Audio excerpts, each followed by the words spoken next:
So this month's topic is safety plans, habilitation, and behavior supports with rights restriction. So this is something that data tells us that is like in the most recent complete waiver year, after reduction plans and documentation of the impact of medications on a participant's daily life.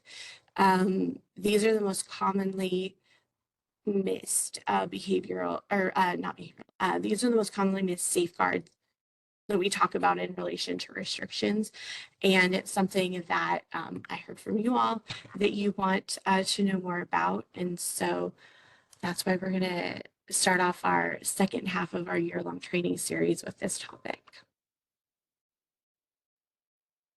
So we're going to talk about, first off, requirements with the use of restrictions, safety plans, behavioral assessments and supports, habilitation, other supports, and why is this important?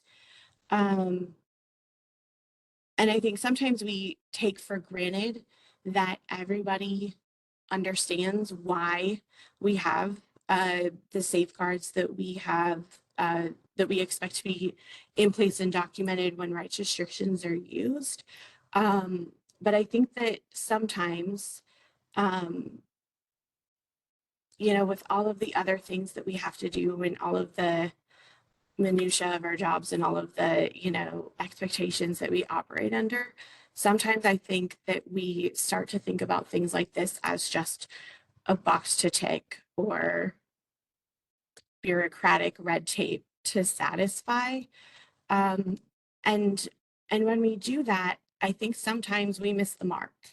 And that causes us to have a safety plan, but not a safety plan that does what it's supposed to. Or a behavior support plan or habilitation plan that's there, but it doesn't do what it's supposed to. And so understanding the why behind these requirements, because all of them have a why. Nobody, when we're writing policy around these things, nobody's sitting here in central office twiddling our thumbs, coming up with things to make people's lives harder. Everything has a reason, and everything is important. And so helping everyone understand the why behind what we do when restrictions are used can help us do better at it and can help us explain those things to providers or to families, guardians, participants who may not understand, other team members who may not understand all of those things and why they are so important that we have made them requirements. And then we're going to get into some best practice pieces and some considerations to address, issues that we commonly see or opportunities that we often see when we review these documents, opportunities for improvement. So starting off with requirements, what is required? So back a few months ago, I think way back in maybe March, we talked about just broadly requirements for when restrictions are used. And we went through those 8 or 10 safeguards. We went through limitations around what restrictions can be used. But what we're going to do today is go into some greater depth on a couple of those requirements. Oh, I also want to say, it's in my notes, Stacy, but I almost missed it. What we're going to talk about today are requirements for when restrictions are used. However, I want to say very clearly and to emphasize that the reason we have things like safety plans, behavior supports, and habilitation are not because of restrictions. And when a person does not have restrictions in their plan, that does not mean that they don't need a habilitation programs, that they don't need safety plans, that they don't need behavior supports. Generally speaking, the thing that causes them to need a restriction is the thing that causes them to need those other things, but they aren't mutually exclusive. And so I think that is confusion around that. I know, especially on the provider side, because I hear from them sometimes when my team reaches out to you all and says, hey, we really need a safety plan here, and you pass it along to the provider, and the provider pops back with, but there aren't any restrictions in place. It is a requirement when there are restrictions, but that is not the only time that safety plans, behavior supports, et cetera, are expected or required.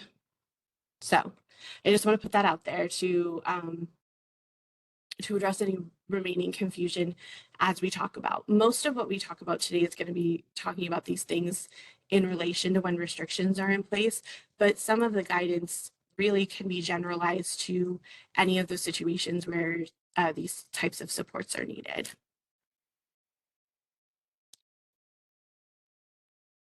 So first off, we'll talk about safety plans. So when a rights restriction is implemented or in place, there must be a safety plan. Full stop. We cannot have the use of rights restrictions if there is not a safety plan. Absolutely cannot. And when we have, when a safety plan is needed,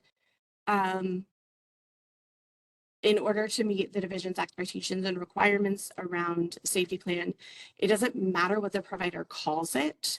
Some providers call them protocols or some different things, and they format them in many different ways. They have different templates and things like that. What we are looking for is, regardless of what it's called or what it looks like, we are looking for something that performs these functions or has these required components.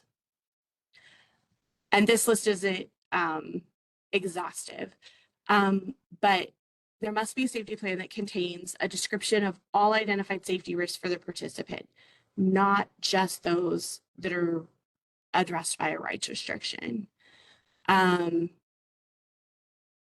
So it should, and when I say describe, I don't just mean those labels. You know, a really good safety plan, instead of just saying verbal aggression, it should say what that looks like for the person. Because there's a lot, you know, if you asked 100 people on the street, what does verbal aggression mean? You might get 100 different answers, right? Everybody kind of has their different perception of what that means. The same with physical aggression, the same with property destruction, inappropriate sexual behavior. You know, all of those things could mean very different and do mean very different things for different participants. And so we want to make sure that there's not just a label or a list, but a description of the identified safety risks for the participant. And then if there are identified behavioral risks in that description of the participant safety risks, that the safety plan also lists out known triggers and warning signs, or like, you know, precursors, antecedents, those are other terms used for those, but things that might kick off unsafe behavior, or things that might be an observable sign that an unsafe behavior, you know, that escalation to that unsafe behavior might be happening. I saw a hand raised. I don't know if it's on accident or if somebody wants to pop in with a question. It was on purpose. Okay, great. So in an instant where somebody's living in like a residential setting, with like a group home setting, if there is a rights restriction in place for another individual, but that particular participant, the other particular participants do not have any behaviors that need that particular intervention. So, i.e., fridge being locked because somebody has pica. Sorry, I also think I have a head cold, so I apologize about the voice. No worries. I've been going through that for like the last week or so. And so then in that situation, if they are having a rights restriction because of another individual, but they don't have any other things that really need a safety plan, i.e. they don't really have any behaviors, do they still have to have a safety plan because they have that rights restriction, even though it isn't directly correlated with a behavior of their own? There are specific instructions for what safeguards are required when a person is impacted by the rights restrictions of another person who is served in that same setting. And so we would follow those. And those are all in the rights and restrictions SOP. Thank you. Some of them are similar, some of them are different because it doesn't make sense to have habilitation to teach the skill to reduce the risk that needs a rights restriction that isn't theirs, right? And those types of things. So yeah, in those situations, there's some, and we also have some responsibility to take some active steps whenever possible to limit the impact of someone else's restriction on others who are served in that setting. So there's some specific guidance on those pieces in the SOP also. Good question.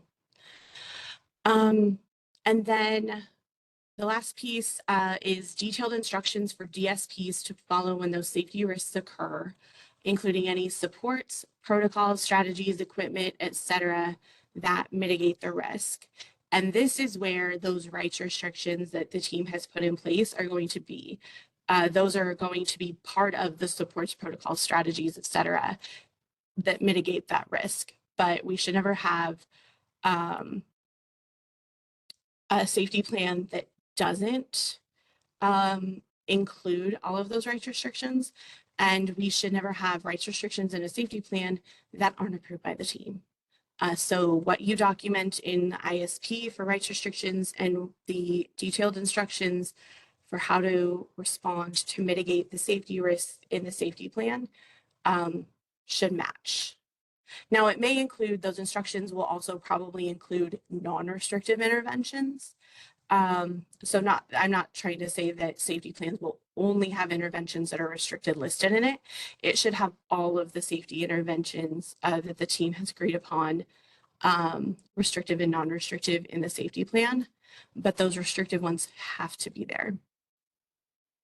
Sarah, you may be go getting ahead. to this, but maybe one of the really important points to emphasize on this is that when we attach a service coordination, when we attach to these to the ISP, that we as service coordination have acknowledged that we have read them and that they do match. So it's not necessarily the provider's responsibility to make sure we match to theirs. I mean, it's a partnership, and we're the last ones to attach typically once it's updated. So Yeah, no, that's absolutely true. And I think it's a shared responsibility.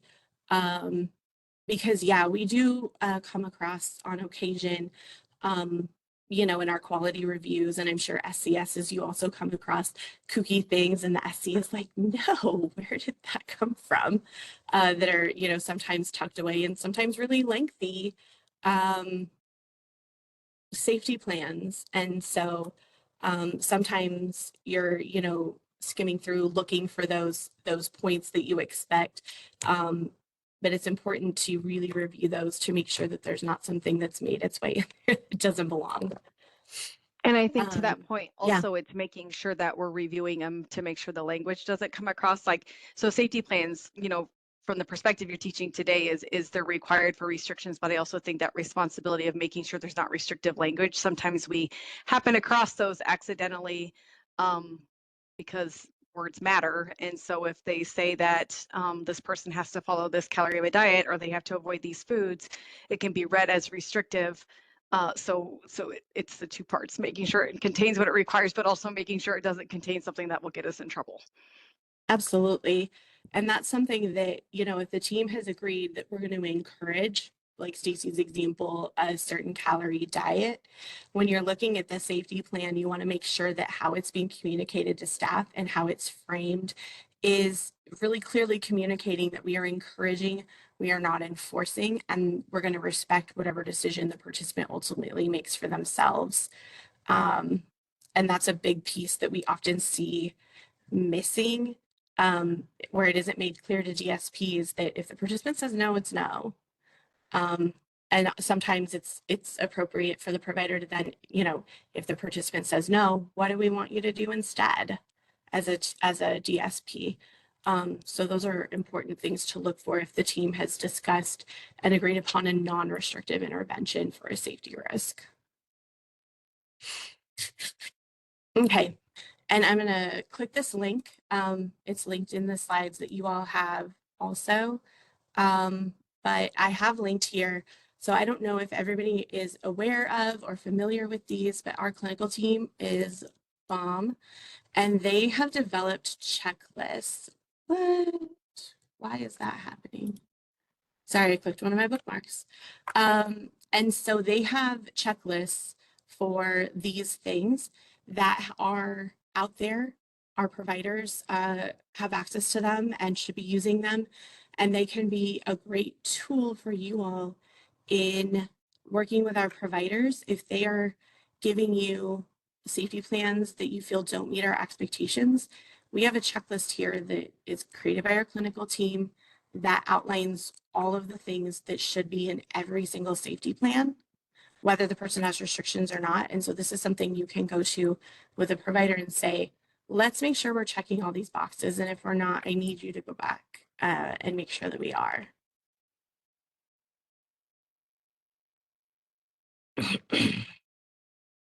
So, like I said, I have them linked, these resources linked in the slides that I attached to the invite. And these things are also all on our DD providers part of our public webpage that you can access them there as well.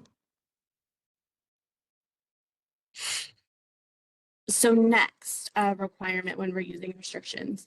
So this isn't required with every restriction, but when a rights restriction is implemented that mitigates a risk related to a participant's maladaptive behavior, there have to be formal behavior supports.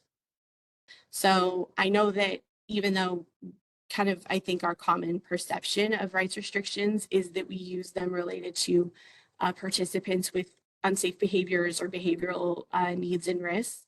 And a lot of restrictions are kind of related to those things, but those aren't the only reasons we use restrictions. But when that is the case, when that is the reason a team is implementing a restriction, we have to have formal behavior supports. So in order to meet our requirements around having these behavior supports in place when a restriction is addressing a behavioral risk, we have to start with a functional behavioral assessment, or an FBA. The FBA must be completed by a qualified professional, and I've listed out those acronyms if you're not familiar with them: a board certified behavioral analyst, a licensed independent mental health practitioner, an APRN, which is an advanced practice registered nurse, or a licensed clinical psychologist. And I want to put out there that sometimes we see where teams have said, oh, we'll use an assessment done by the school. A lot of schools, school psychologists are not licensed clinical psychologists. And so any assessment that you would get that was completed by a school, you would want to look at the qualifications of the person who did that assessment to make sure that they meet one of our qualifications, and if they do, then it also has the same components that we require for an FBA. So again, like with the safety plan, even if it's called something else, what we're looking for is something that has these components and functions how we define an FBA. So the FBA also, in addition to being completed by a qualified professional, has to have some specific components. The biggest pieces of that are a description of the problem behaviors. And again, we're not talking about just a list of verbal aggression, property destruction, etc. We're talking about descriptions of those problem behaviors, because those things can look differently for different participants. And I worked with participants that, you know, for example, verbal aggression, that's one that's really nebulous and everybody might define differently. Some people would view any type of swearing as verbal aggression, but I've had folks that it's very clearly defined in their FBA. Verbal aggression is not swearing, or at least not swearing unless it's like directed as a person. So if somebody stubs their toe and drops an F-bomb, that's not verbal aggression. But if they say F you to their staff, different story, right? And so making sure that we're describing that so that we're not leaving it up to the discretion of everybody who implements that, the plan that results from that assessment, to figure out when a target behavior has or hasn't happened. Next, functions of those problem behaviors. So I'll pull up the checklist. So there are checklists for FBAs too, developed by our clinical team on our public website, fair game to share or use with providers or to guide those conversations. And so as you can see on here, there's more requirements than are just listed in the slides, but the one of the biggest components of an FBA is that it identifies the function or purpose of each target behavior. And there are 4 functions of behavior. If an FBA you get back from even a qualified professional lists functions of behavior that are not these 4 things, it is probably not an assessment that meets our expectations. So, and as you can see here, the functions of behavior are escape, attention, tangible items, or sensory. So one of those 4 functions should be identified, one or more of those functions should be identified for every problem behavior in an FBA. Real quick, if I could ask. Yeah. Is pain not considered one of those functions?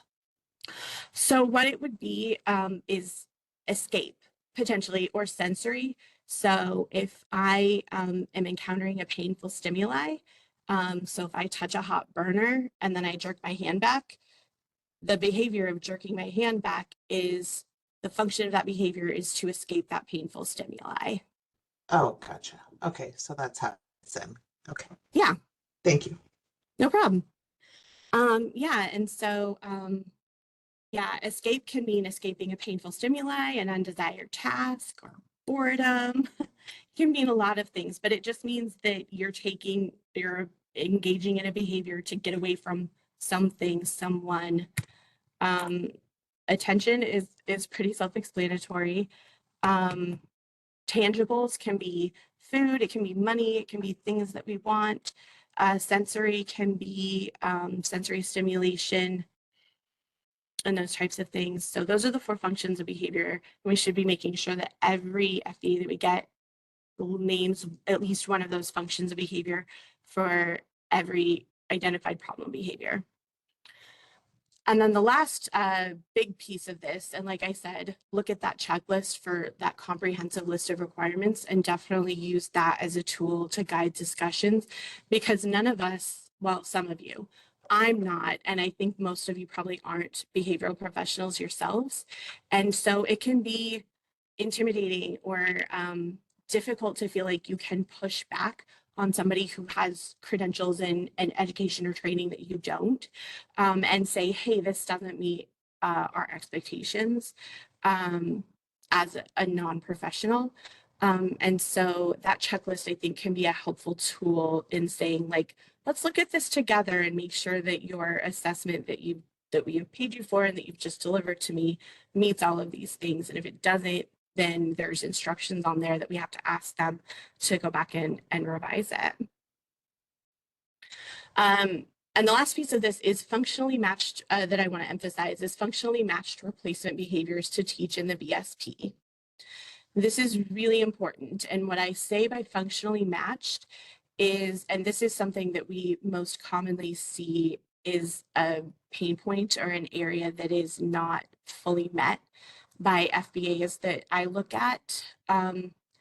Functionally matched replacement behavior means a behavior that is pro-social, it's not a maladaptive behavior that we can teach the participant to engage in that will get them the same thing that the problem behavior that we're trying to discontinue gets them, or that they want when they engage in it, that function.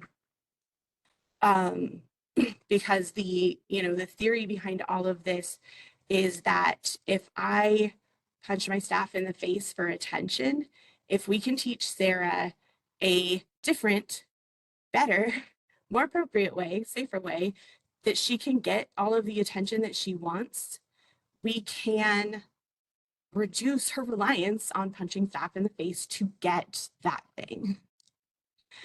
But I see FBAs with things like coping skills, or I saw one once that was like, taking accountability for your actions. And I'm like, that's a lovely maybe therapy goal. It's not a bad thing to teach, but it isn't a functionally matched replacement behavior.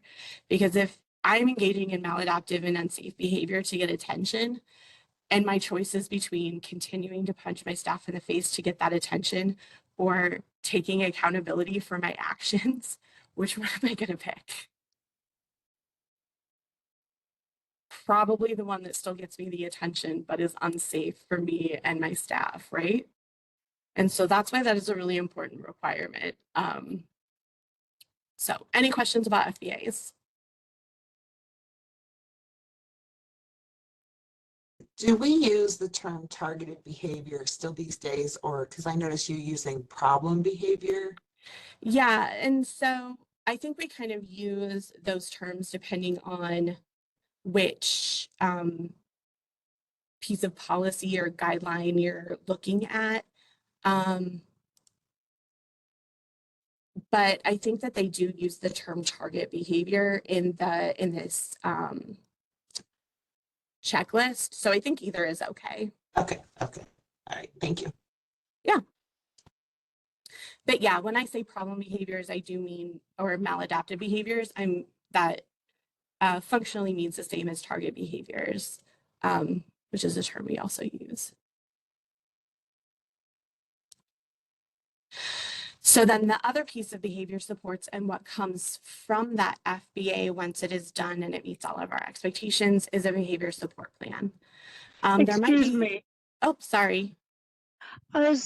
So on the what if you're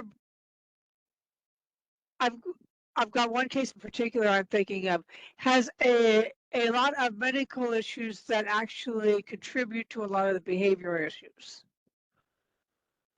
So you have Sorry, I didn't mean to interrupt. So what are we looking?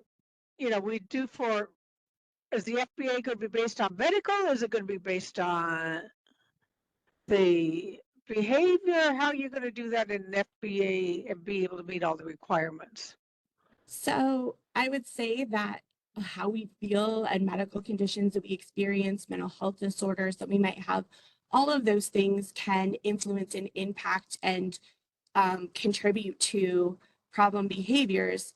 That being said, I would go out on a limb and guess that not everybody who has the same diagnoses as the participant you're thinking of engages in those problem behaviors related to it, right? And it's actually really common. I attended a seminar at a conference on this topic, and the person who gave it has some resources out there that I think Erin Davis, who works on the HLRAC with me, might have shared with Jillian to maybe share with you all. I'm not sure if she has. But there's a lot of medical things and trauma and other things that can be underlying causes for behavior. And if we just only treat or look at the behavior, then we may struggle to reduce that behavior because of that, because we're not digging into and maybe addressing that underlying cause. So I think that's always an important part of these conversations. Because yeah, I mean, tooth pain or earaches, sometimes people who can't say my tooth hurts or my ear hurts will,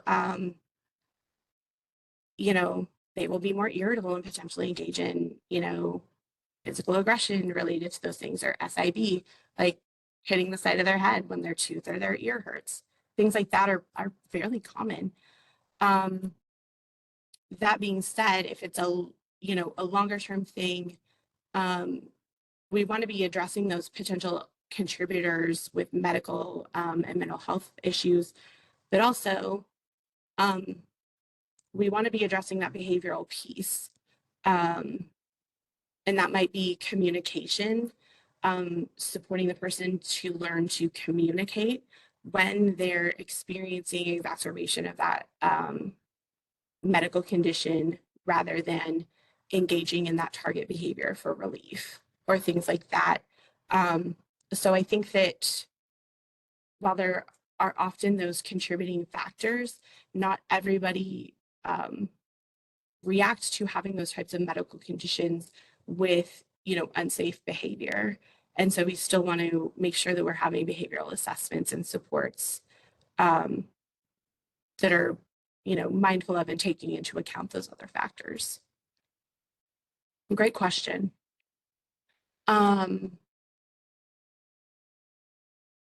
Okay, so any other questions about FBAs?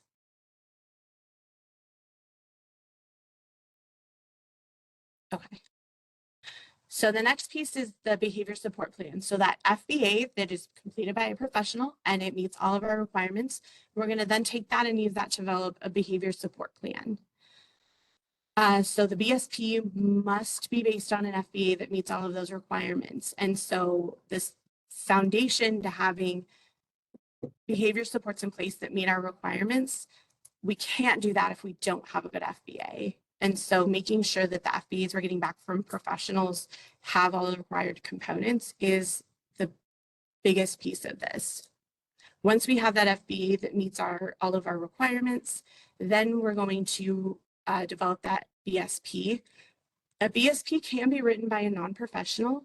Sometimes they are written by the same behavioral professional who did the FBA or another behavioral professional that works for that provider, but they don't have to be. A non-professional can write a BSP.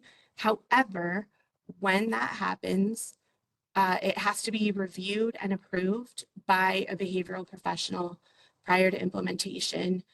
We need a behavioral professional to review that FBA and that BSP and say, yes, this BSP and the things that they're teaching in it and the instructions they're giving for staff are consistent with this assessment from this behavioral professional. It doesn't have to be the same behavioral professional who did the FBA. If you're in a situation where a participant receives services from a provider that doesn't employ behavioral professionals, and the behavioral professional who completed that initial FBA is no longer available for whatever reason, our clinical team can also look at those. I think Lene brought a situation to me once where an independent provider wrote an FBA, or a BSP, and there was no behavioral professional to say, yes, these two things, match up like they should. And so our clinical team can also help out in those situations. When the BSP is written, it needs to have some required components also. And again, checklist for this is developed by our clinical team and can be found on our public website as linked at the bottom of the slide. But the highlights of it are descriptions of those problem behaviors, triggers and warning signs.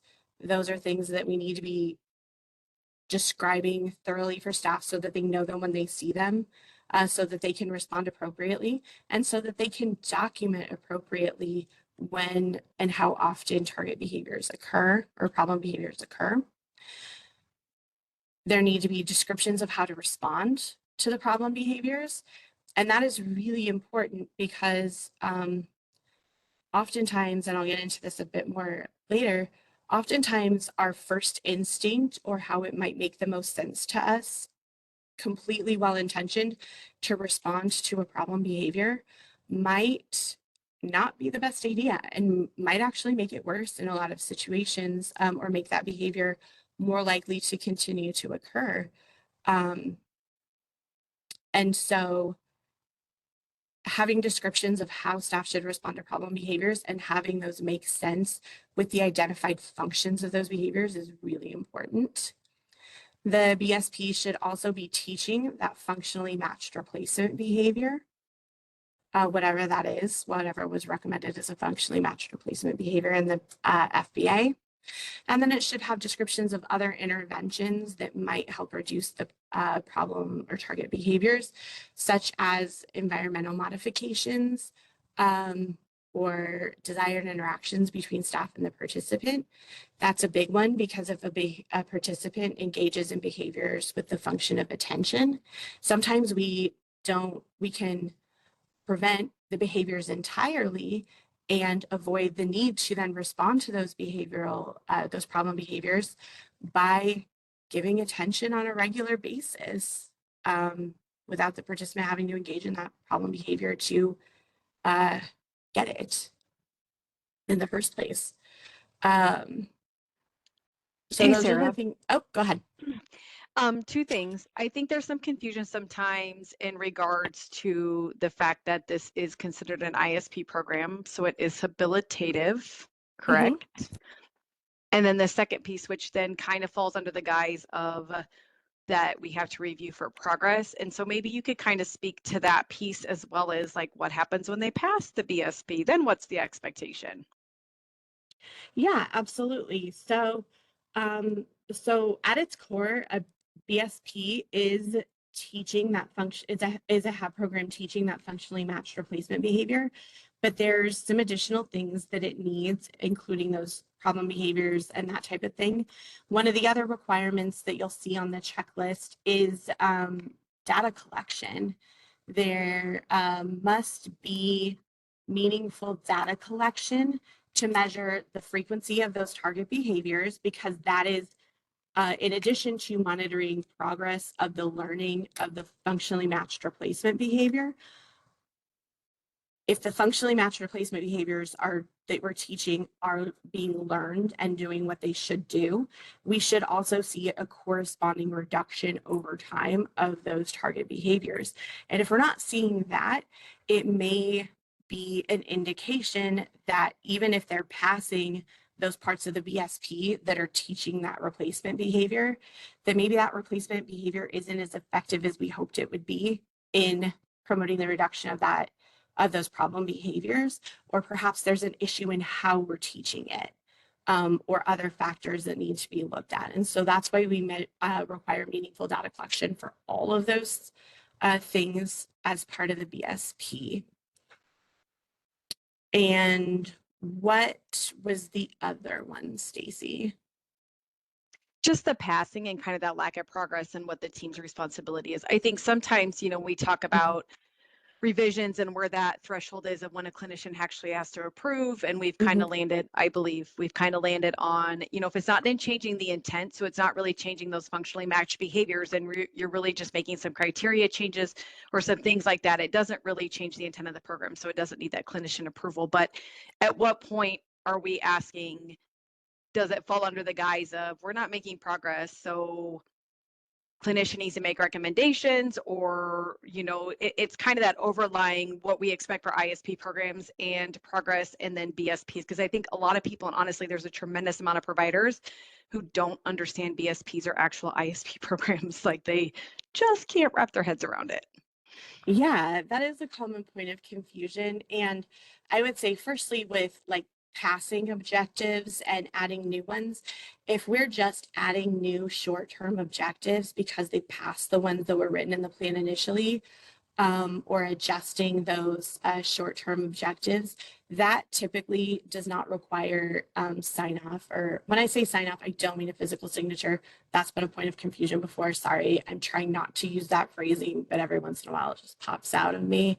It doesn't require approval from a behavioral professional if you're not changing the behaviors that we're tracking and trying to reduce, the behavior that we're trying to teach, or like the intervention strategies and responses to those target behaviors. If we're just changing those objectives and things like that, then that doesn't require approval from a behavioral professional.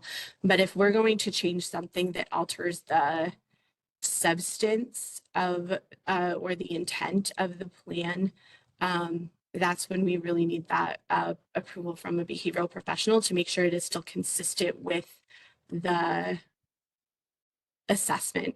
And if we're not, progress isn't linear, and oftentimes it isn't quick, but if we are really not seeing reduction or improvement in those problem behaviors over the course of months or longer, then that, if there's ever an indication or a time when the team decides that we really aren't sure that this is meeting the person's needs, or if there's a new behavior, or if we have a BSP and an FBA in place and we are seeing the behaviors get worse. Those are all indications. And, we should look at other factors, because there are some participants that certain times of year are hard for them, or certain types of changes in their routine are hard for them. And so, worsening of target behaviors can have a lot of things that contribute to them, but those are all things that teams should really have thoughtful conversations about. And if the team is ever, feeling like we don't know that this is really benefiting the participant or meeting their needs anymore, that's when we should be going to a behavioral professional for a new FBA or an update to the existing FBA. I saw some questions come in, and it looks like Lene is responding. Thank you.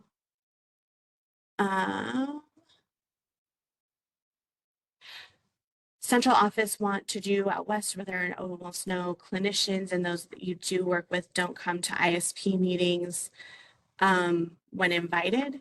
So, I mean, there are some expectations and some things that participation in team meetings are built into the rate that we pay providers to complete an FBA.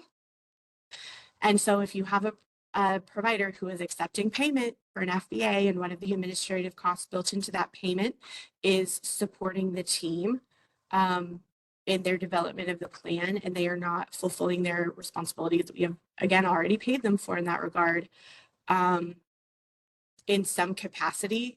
I know that I've heard from Jesse before, and Jesse's not with us right now, so it would be Jen Clark. They want to hear about those folks, because that's then a conversation that we can have, that if you want to be a provider who continues to be enrolled and paid to perform this waiver service under our waiver programs, you need to fulfill your responsibilities to go along with it. One of the hard parts here, and Melissa's probably speaking to, is clinicians tend to think there's like an expiration date. And honestly, it's a little unclear to us how long that responsibility is. Like, it was built into the rates of the initial FBA, but at what point, how long are we expecting to them? And it's not really written well anywhere. And so I appreciate your feedback, because we can definitely try to get some additional information. But I understand what Melissa's saying, when sometimes it's not, but maybe we have better luck in the first year, but it's really hard to get them to stay involved in the long run. Yeah. And that might be something to, it may be conversations to have on a case by case basis, or to just escalate to central office anyway. Because if we, if there's a clinician that one of you is having an issue with, it's probably a clinician that many of you are having an issue with. And so sometimes it isn't, any one situation, but the collective support that we're getting from them, that sometimes means that we need to have a conversation with them, or that can indicate that there's an issue that they're not fulfilling their responsibilities.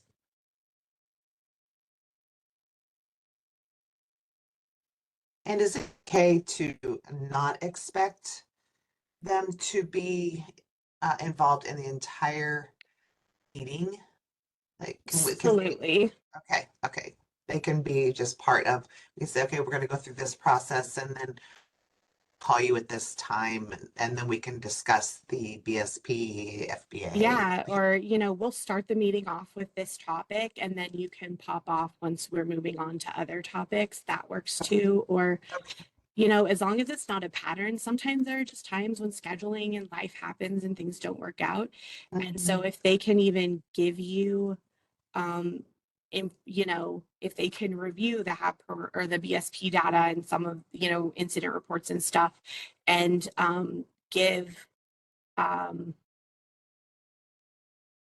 talking points or considerations for the team beforehand, that can also, I would hope that wouldn't happen every single time, but that can also be a way in which they can support the team in those conversations. And so I just kind of wondered, do all the clinicians or all the FBA authors, do they recognize that they don't have to be part? Because some meetings are, like up to 2 hours, a good 2 hours, so. I mean, they all recognize that. I would say that they're understanding of that would vary widely. I would doubt that they all understand that across the board in the same manner. And so that might be something that you can talk with them about, and share with them the information that we have in our waiver service definitions and our policy manual around, you know, if you have a new clinician doing an FBA, sharing with them what those ongoing responsibilities in that are, from the outset, can maybe avoid issues down the road, for sure. Okay, sounds good. If one clinician that once the FBA has been written wants to know how much more they are to be involved after they are done and not paid. Those things are built into the rate. And so a friendly reminder to them that they have been paid for those things might be appropriate. So with COVID regulations, and I believe it's ICAPs that are no longer being scheduled, they're just when they're needed. We just need to review them. If the ICAP and the FBA are no longer like appropriate or they're not correct, but the team is denying that it needs to be changed because it will drop them to a lower tier of payment, are BSPs and all of that supposed to reflect what the actual behaviors are or what the FBA says? The BSP should be consistent with the FBA. If the FBA is no longer consistent with the behaviors that we're seeing, or meeting the participants' needs in some manner, then the division requires that a new one or an update is made to the existing one. Because if there are problem behavior, you know, our participant service plans are to meet their needs. And if there are behavioral needs not being met by the existing behavior supports, then we need new behavioral assessments to have behavior supports that are consistent with the participants' needs at this point in time. So the And reason if I your brought team does not agree, Kyle, then you need to visit with your supervisor and we can reiterate waiver expectations that we're not in compliance. okay. And on you that. can That's where also- I would yeah. start is with your supervisor. The reason I ask is because I have somebody on my caseload that's coming over that had elopement on their FBA and their ICAP and got their driver's license, and the team was saying that they did need to update their FBA. And we finally got them to agree to it, but they also had several other behaviors on that FBA that were no longer being like, hadn't been seen in over 2 years, but they were like, no. For like 2 years, they kept saying the FBA is accurate. And I'm like, as an outside party looking at it, obviously it's not if there's no documented behaviors. Yeah, those are definitely situations where your supervisors, your SDAs, my team, and I, we're happy to support you to push back in those conversations because, yeah, that does happen. Because sometimes I've seen FBAs that aren't old, but you can tell that the people interviewed for it had a vested interest in making it sound like the participant had a lot of behavioral needs they really don't. I came across an FBA once where it was listed that the participant had a history of inappropriate sexual behavior.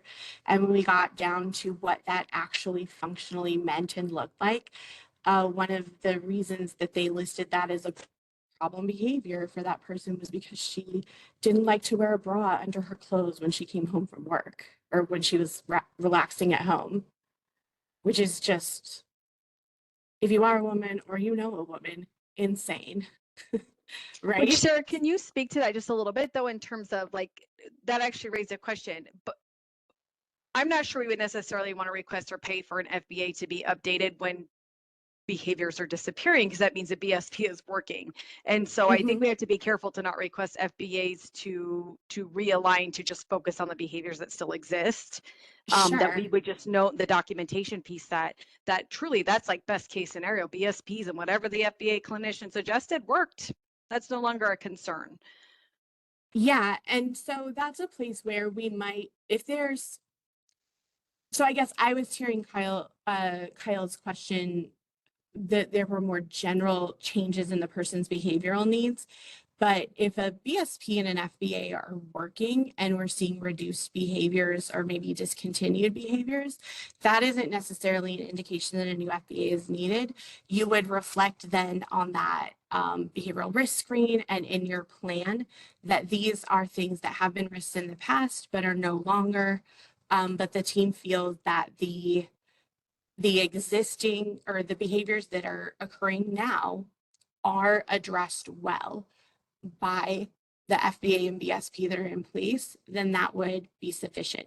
Now, as far as the ICAP goes, it's a little off the topic of what we're talking about, but yes, the ICAP should definitely be updated because if a participant no longer has the same needs for support that they once did, then what we fund those supports that need probably needs to be adjusted accordingly.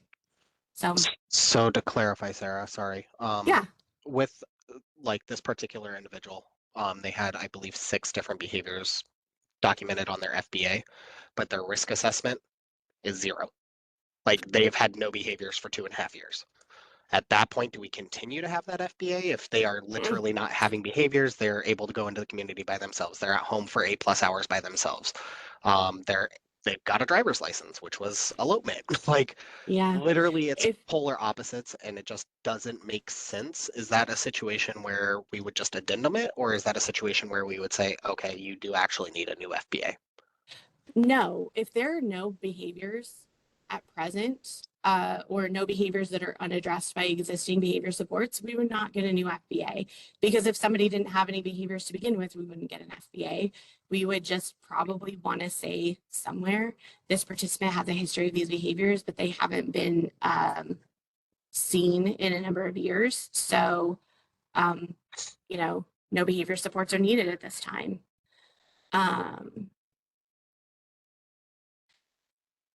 Scott's question, are we able to hold providers accountable for having a clinician present for a meeting if they use a clinician employed by them? I think that it kind of is the same as if it's a behavioral professional that doesn't work for them, reminding them that they have been paid for an assessment. And one of the things that is included in the rate they've been paid for that assessment is ongoing support of the team and the participant with their behavior supports. For those that demonstrate significant behaviors and demonstrate progress, although very slow, it's acceptable to have the same BSP for several years. Yeah, and that's one of the reasons why, as much as some people who are more black and white thinkers would love for us to say, if they don't pass this STO in this amount of time, you have to get a new one or what have you. The reason we don't have anywhere where we say that is because it looks different for every person. And so if the team acting in good faith, having meaningful conversations about this, feel like the behavior supports still meet the person's needs, then updates aren't really needed. Oh, that's good to know too. And also, Sarah, so if somebody has made progress on a behavior and say it is such as in a sexual nature type behavior you've been working on, and you haven't seen any behaviors in the last couple of years, is it appropriate to note in, say, a safety plan or in the ISP at some point that there's a history of? Mm-hmm. Is that okay? That is okay. Okay. Yeah. That's good to know, because staff changes and behaviors can come back up, and especially if they're sexual in nature, you know, I feel like it's important to keep that information somewhere that could be noted as a history of, you know, we're not treating it anymore, we're not rehabilitating anymore, but okay. For sure. I do want to move along because we got more slides to get to. Okay, thanks. I'll come back to questions when we get to the end, if we still have time. But okay, great questions and great discussion, guys. So then the last piece of requirement for when we use restrictions is when a restriction is mitigating a risk related to a participant's limited knowledge or adaptive skills. So not behavioral in nature, but for example, a person takes really big bites and doesn't swallow before taking another bite, doesn't take sips of water, doesn't chew thoroughly, talks when they're eating. Those things are all can contribute to choking risk. So maybe we have a restriction that they have an altered diet texture or, you know, something like that. So that restriction is in place addressing a risk related to the participant not having knowledge or skills related to safe mealtime behaviors. And so we would want to have formal habilitation in place for those to teach those skills or knowledge needed to reduce the need for that restriction over time. So those are going to need to meet just our division's general requirements that we have about HAB programs. And it's really important that they are teaching knowledge or skills that will help the participant exercise their rights safely in the future. And I also want to encourage folks to really think hard about this piece, because even when a risk is medical in nature or related to a person's physical abilities, there may still be a skill that we can teach that could reduce the risk, even though habilitation isn't going to cure that medical condition or physical disability. So if a person has a restriction in place of a safety belt or an alarm, because they'll get up and try to walk when staff aren't there to support them, but they have a substantial fall risk, we may not be able to change their fall risk, but we may be able to teach them to wait to get up until they have staff there to help them. And that is a skill that we could teach that would reduce the risk of them falling and the need for the restriction, even if we're not changing their mobility issue and whatever causes that. So that is just some food for thought related to habilitation programs. And then the last piece are other supports. So sometimes they're truly the restrictions in place to address something that is not behavioral in nature, that there is not a skill that we can teach the participant that would reduce that risk. I think of this a lot with seizure disorders.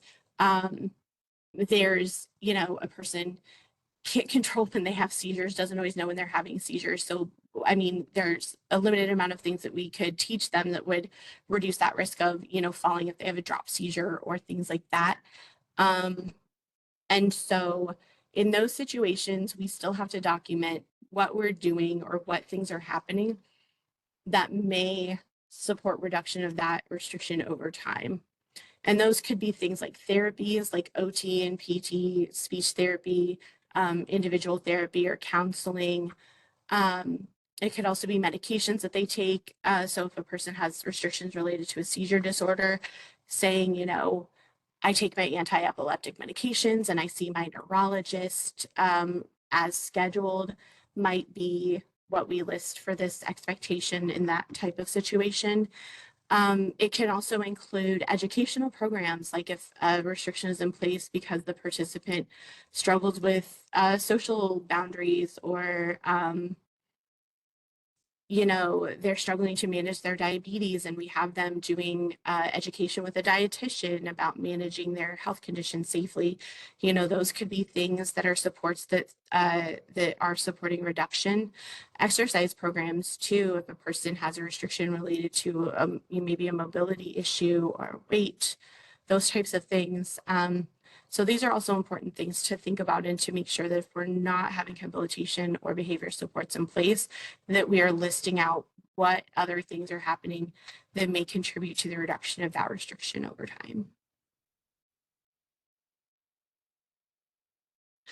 So now the why. Why are safety plans important? This feels like a no-brainer, but the amount of pushback that we get sometimes, and I know you all experience this too, really doesn't make sense to me often. A safety plan is needed and required whenever a participant has identified risks that need to be communicated to the DSP supporting them. And that includes when they don't have restrictions in place, but especially when they have restrictions in place. As I say here at the bottom, if they have a safety risk that is so significant that it justifies the limitation of their human rights, then they have a safety risk that is significant enough to demand a safety plan. But there are a lot of times that participants don't have restrictions where they have safety risks that need to be communicated to the people supporting them. And so safety plans are needed in those situations too. And the reason that this is so important is because human beings are bad at knowing how to respond in unfamiliar situations. And so if you've never seen somebody have a seizure before, it wouldn't be uncommon to panic or freeze or look around to see what everybody else is doing instead of responding exactly the right way quickly to make sure that, or to do what you can to avoid a negative outcome for that participant. And so safety plans, the whole point of them is to make sure that we're communicating to DSPs that exactly how we want them to respond when those risks come up, even if those risks are rare. A good safety plan sets up DSPs for success to respond exactly the right way, quickly, and in situations where time can be of the essence, to protect the participant, themselves, and others. And it also promotes consistent responses from DSPs, which is really important too, especially with behavioral risks, because it is really hard to extinguish ingrained behaviors when you might get a reinforcing response sometimes when somebody isn't following your safety plan or your BSP in exactly the same way as others. And so consistency can also be really important. Any questions about this? This is something I talk with providers about quite a bit. Like, why wouldn't you want to set your staff up to know exactly what they need to do or exactly where to look for instructions on what they need to do when something unsafe happens? Why not? And I've yet to encounter a provider that has a good answer for that, because they can't respond to that question by saying, we just don't want to write one. So when a provider says, where does it say that we have to have a safety plan in a given situation? There are parts of our policy that say when there's a safety risk, there needs to be a safety plan. But beyond, I don't think we need a policy to say, why wouldn't you want to set your staff up to be successful in keeping themselves and everyone else safe if this ever happens?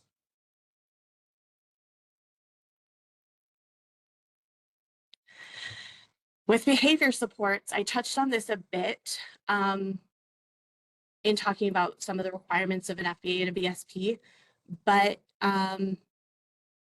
it is so important that when we are responding to problem behaviors or unsafe behaviors, that we are doing so consistently and based on an assessment and recommendations from a qualified professional. When we don't know the functions of a behavior, even if it's a relatively low intensity behavior, but it is unsafe for the participant or others, or is a significant barrier to their living more independently, if we don't know the function of those behaviors, sometimes, like I said, what seems like the most logical way to respond to try to stop that behavior might actually be reinforcing it or making it worse. And if we're also not teaching those functionally matched replacement behaviors, like I've said with my colorful example of Sarah punching her staff in the face, my team tells me that I give really descriptive and violent examples for things. Apologies if that's not to your liking. Sometimes I exaggerate for emphasis, but if we're not teaching those functionally matched replacement behaviors, we aren't giving the participant a way to meet their needs in a safe and appropriate way. And so we probably aren't going to see a lot of progress in reducing those behaviors that get them that attention or get them away from the thing that they want to escape or get them that sensory feedback that they need or whatever that might look like. And again, if a behavioral risk is significant enough that it justifies use of restriction, it has to have behavior supports.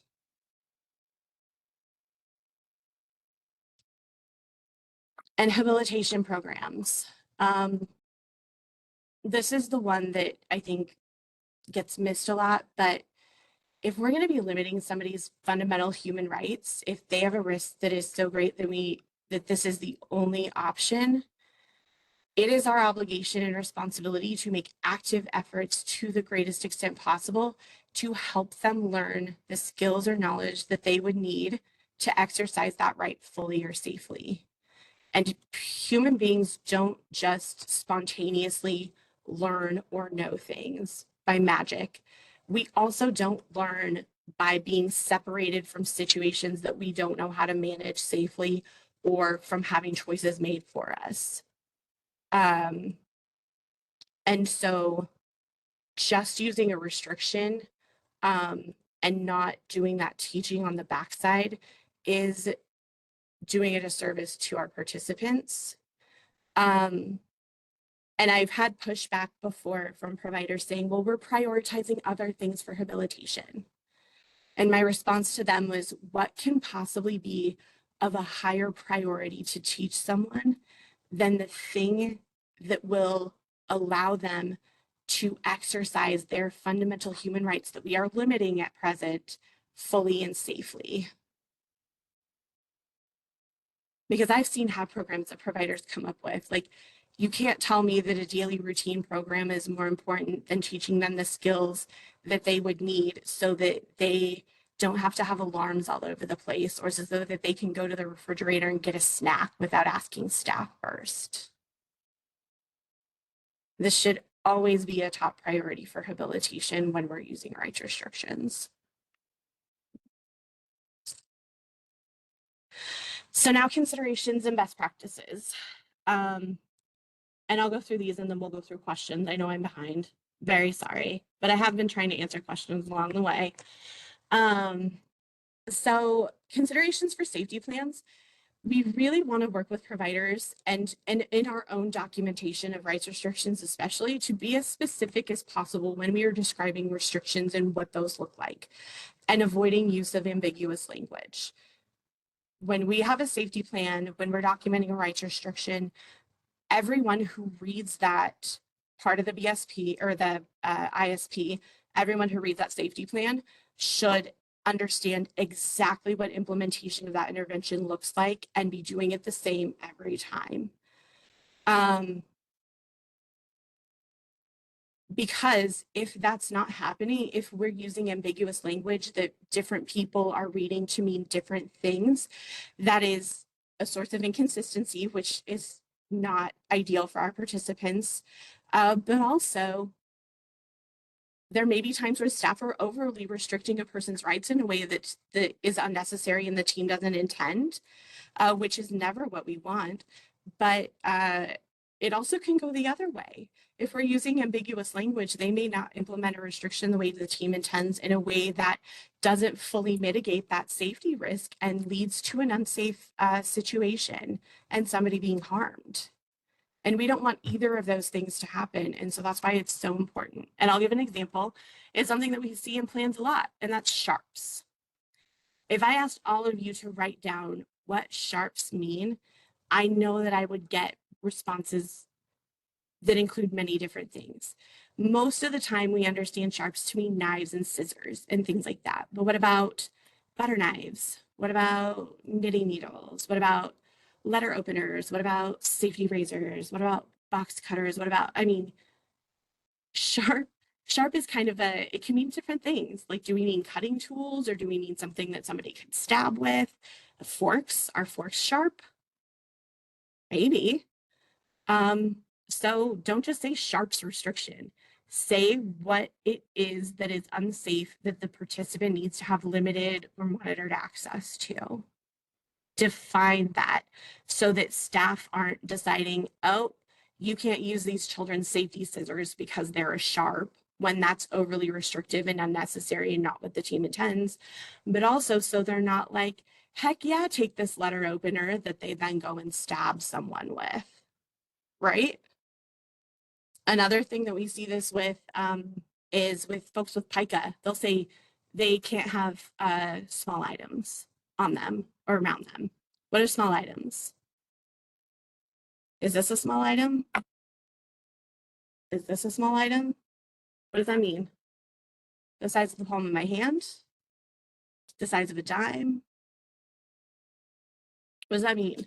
We need to be descriptive in those things and tell staff exactly what is unsafe for this participant, and exactly how we want them to intervene to make sure that that safety risk is mitigated and that we aren't being overly restrictive in ways that are unnecessary to maintain safety. Safety plans should also be as simple and straightforward as possible. I know that we don't write them, but we can also, encourage our providers, and, share these, these tips with them. When there's an emergency, we want DSPs to be able to quickly and easily locate exactly what they need to know to intervene appropriately. And so if there's, if they've copied and pasted the whole MANT crisis cycle into the person's BSP into their safety plan, when the person doesn't even have behavioral needs, but they have these other risks going on, suggest that maybe that is bogging down the safety plan with information that isn't going to help staff respond quickly and exactly how we want them to when the participant has a bee sting and needs their EpiPen or things like that. Does that make sense? And the other thing we sometimes see, which is allowed, I want to emphasize that it is allowed, but sometimes can lead to confusion, is when providers have several different safety plans. So they'll have a seizure protocol and a separate fall protocol and a separate this and that protocol. And if that's what they want to do, that can, as long as they have those required components, that can meet our expectations. But if you see in incident reports or other things that maybe staff aren't always responding quickly and exactly how we want them to, a suggestion to offer might be, can we consolidate this into a one-stop shop where it has all of the participants' risks, what they look like, and how we want them to respond in one place? Would that maybe make it easier for your staff to respond in these situations? Something to throw out there. Any chance, Sarah, that in the future, any plans of maybe the state requiring a specific safety plan be used? For Not that everybody? I'm aware of. Okay. I don't work in policy anymore, so I couldn't yeah. say for certain, but not that I've heard. We do have Okay. a template out there. And so if a provider, if we're seeing issues with that and a provider is just like struggling to get it right, you can offer that template and say, hey, we have this thing that we made that if you fill it in, it will result in a safety plan that is exactly what we expect. You can use this if you want. Okay. Or if you don't want to, here's this fun checklist that you can follow in your own template. Right. But It you just need to seems- follow it. Yeah, I just think it'd be nice if it was all in one place because Yeah, I mean, uniformity would be nice, but I don't think that that's something that we're planning to tackle in the near future, as far as I'm aware. okay, thank you. So with behavior support, some considerations. Sometimes we have providers and families for various reasons that are reluctant to consider formal behavior supports. They'll say, I don't want an FBA. If a person has behavioral needs and especially if they have restrictions related to those behavioral needs, a behavioral assessment and formal behavioral supports aren't optional. And so helping them understand that an FBA is not a bad thing. We're not, trying to tag this person with some sort of label. It is an assessment, just like our risk screens, just like we would get from a doctor if we had medical symptoms. Or like we use to assess level of care or budget. It is a tool that we use to ensure that the supports in the plan that we're creating support all of our participants in the best ways we can. And also, we do see sometimes where the team is like, oh, well, we've always, we've had, a plan for how we respond to these behaviors in place forever, and it's working. So we don't need an FBA done by a behavioral professional. I would say that if we're, still seeing the behaviors over many years, that I don't know if it's working as well as you think it is, but just like we wouldn't go to a group of non-medical professionals to create a plan to address a medical need in most cases, ISP teams typically don't have behavioral professionals on them unless there has been a behavioral assessment. And so teams oftentimes don't have the expertise or qualifications to create behavior supports. But as I've kind of touched on, the team may be operating on mistaken assumptions about what the function of a behavior is. And that means that we might be responding and telling staff to respond in ways that are really unhelpful and potentially even harmful. And so having a behavioral assessment done by a qualified professional is so, so important. Another thing that we get questions on is what happens when a restriction isn't used across multiple providers that a participant is supported by? Or what if we don't see behaviors, say we see behaviors at home but not at day services? In these situations, it's really important to have a thoughtful conversation about supporting staff who support the participant in the setting where these behaviors aren't commonly seen to be successful and respond in a way that is appropriate and helpful, even if it's rare that they might see that behavior or safety risk. Now, if the team genuinely feels that that risk doesn't exist in one setting or one provider's services, then a BSP for that provider might not be needed. But even if we aren't seeing that, but there is reasonable likelihood that that behavior or risk might come up, even if it doesn't typically or hasn't, we want to give those staff who support that participant in that setting the information they need to respond appropriately to keep everyone safe. And that's so important. And so it's again talking with providers about, we want to set your staff up to be successful and everybody to be safe, even on the rare occasion that this might occur. And also, I think it can be important. Sometimes providers report to us the behaviors don't happen in our services, but when we dig into GERs, especially low GERs and T logs or other narratives and documentation from staff, we find that that's not always the case, or what's being reported to the team isn't always completely accurate. So looking for documentation to verify what they're reporting in those discussions can be really important. And lastly, for HAB programs, like I said, really thinking about if there is any concrete knowledge or skills that the participant can learn that would reduce the need for the restriction, even if they aren't directly related to the issue causing the safety risk. If those things exist, we really want to be creating habilitation around them. The other thing I want to say is, and the reason why I kind of said at the outset that I think sometimes these restriction safeguards are viewed as bureaucratic red tape or boxes to check, is that sometimes we'll see that the BSP is just listed as the habilitation or support for every rights restriction, even rights restrictions that aren't related to behavioral risks. Or sometimes we'll see, oh, they have a communication program, but when we look at the communication program, it isn't teaching anything that will actually meaningfully reduce the need for that rights restriction.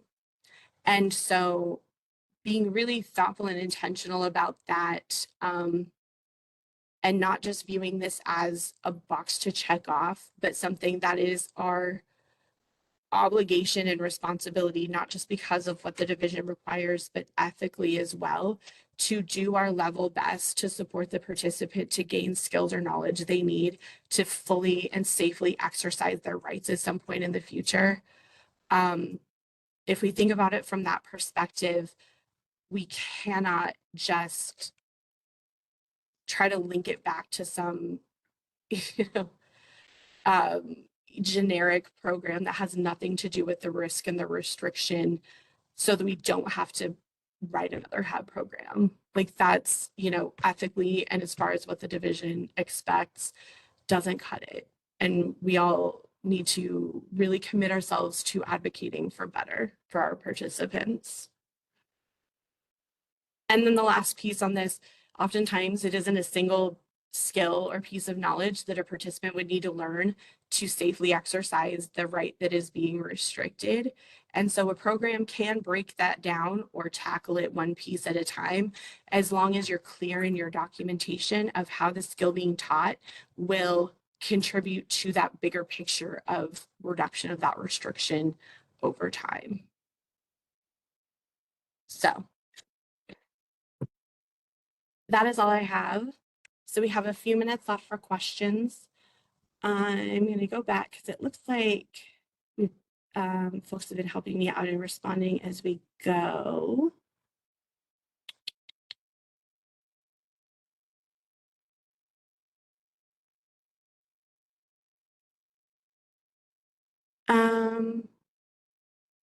So Amy said that the agency is who they interview for the FBA and ICAP, so that directly impacts those things.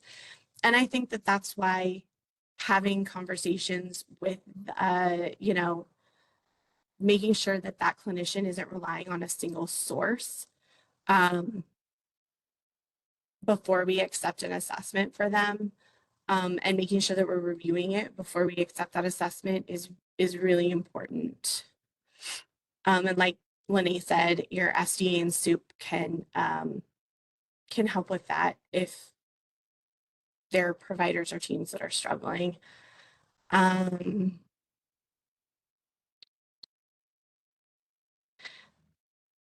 Nick made a comment, an increase in instances lately where clinicians will start the FBA without the full team approval and request a consultative assessment. Just like with any waiver service, they should not ever be providing it without a service authorization. And if you feel that they're doing that in a way that is you know, potentially fraudulent, those are things definitely to escalate. Some providers who feel like symptom tracking or side effect tracking is sufficient as a safety plan for people who are taking psych meds that are restrictive but don't have adaptive behaviors. Natalie, I would say that one of the risks that goes along with psych meds, whether they're restrictive or not, are those side effects or symptoms tracking. But if a person is taking psych meds, they likely have some mental health symptoms or a diagnosis of some sort, whether those meds are restrictive or not. And those things and any risks associated with them should be explained in a safety plan. So if a participant has schizophrenia, even if it's well controlled by their medications, we should be letting their staff know that this person has this diagnosis, it is well controlled, but this is what it might look like if they're experiencing hallucinations. And this is how it's important that you respond if you observe this, because there are some people that if you don't, you know, if you respond to their hallucinations in a certain way, they might, you know, that might lead to an unsafe situation potentially. And so, you know, even if it's well controlled, even if there aren't behaviors, but there are mental health symptoms that have risks related to them, and it's important that staff recognize those when they happen and take a specific action or respond in a specific way when they do. You need to have a safety plan for sure. I often mention the word liability in these conversations, and that usually gets a better response. Yes, it's interesting to me the way providers, you know, they want to implement restrictions when they really aren't needed because they're like, well, what is our liability if we don't? But then they also don't want to put in place behavior supports that are, you know, directed by an assessment done by a behavior professional, or there's other situations where they don't want to do a safety plan at all. And that's just, it's a really interesting dichotomy to me that tells me that I don't know if they're always worried about liability or what's best for the participant. Sometimes I think it can be what is most convenient for them.